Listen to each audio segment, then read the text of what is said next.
Hello friends, आपका स्वागत है मेरे चैनल भक्ति की शक्ति में। आज मैं आपके लिए एक ऐसे कौवे की कहानी लाई हूँ जिसके कारण संपूर्ण कौवे प्रजाति का उद्धार हो गया। एक बार की बात है, भगवान राम अपने बगीचे में घूम रहे थे।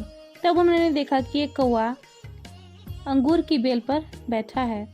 वह कौवा अंगूर का फल खाने में अपनी दोनों आँखों का कार्य अपनी एक आँख से कर रहा था। कौवे की ऐसी हालत देखकर भगवान श्री राम को उस कौवे पर दया आ गई और उनको अपना दिया हुआ श्राप भी याद आ गया।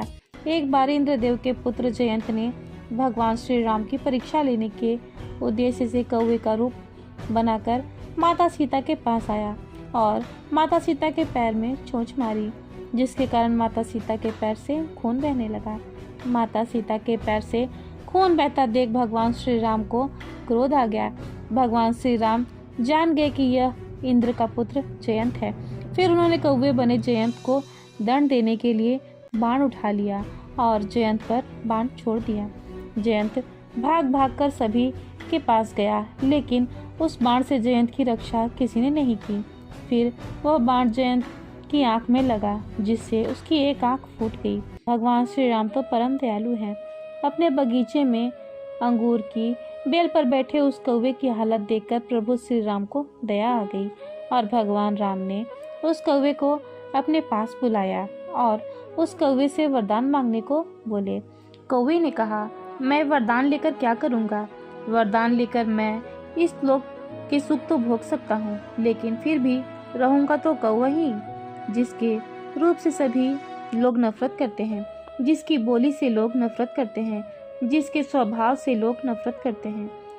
सुखी रहकर भी जगत में सम्मान नहीं पा सकता, तो ऐसे सुख का क्या लाभ? आपकी कृपा मेरे ऊपर बस बनी रहे, मेरे लिए यही काफी है।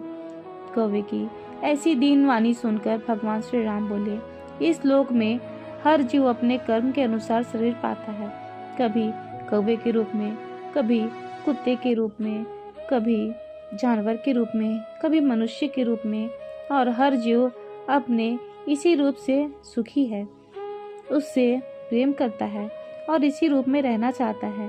इसलिए हे कौवा, कोई भी जीव जब कौवे का जन्म लेंगे तो मेरा यह वरदान उनके बहुत काम आएगा।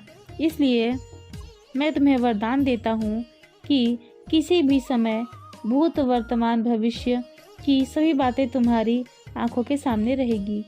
भविष्य की घटनाओं को तुम मेरे वरदान से जान लोगे। मनुष्य कहीं भी जाने से पहले तुम्हारा शगुन देखा करेंगे। जब तुम बैठे रहोगे तो देखने वाले व्यक्ति का काम रुक जाएगा, और जब तुम चलते रहोगे तो उनका काम शीघ्र हो जाएगा। ग्राम प्रवेश या गृह प्रवेश के समय यदि तुम उस व्यक्ति की दाहिनी ओर से निकल जाओगे तो वह परम मंगलकारक शगुन होगा। प्रेत की दशा पिंड को जब तुम नहीं छुओगे तब तक उस प्रेत को सदगति नहीं मिलेगी। तुम भी उस पिंड को तभी छूना जब उस प्रेत का अंग पूर्ण हो जाए।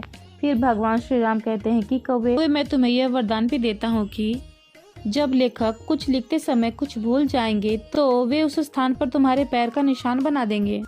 इस प्रकार श्री राम ने उस कौवे को वरदान दिया। कौवा वरदान पाकर बहुत खुश हुआ और वहाँ से चला गया। जय हो प्रभु श्री राम की।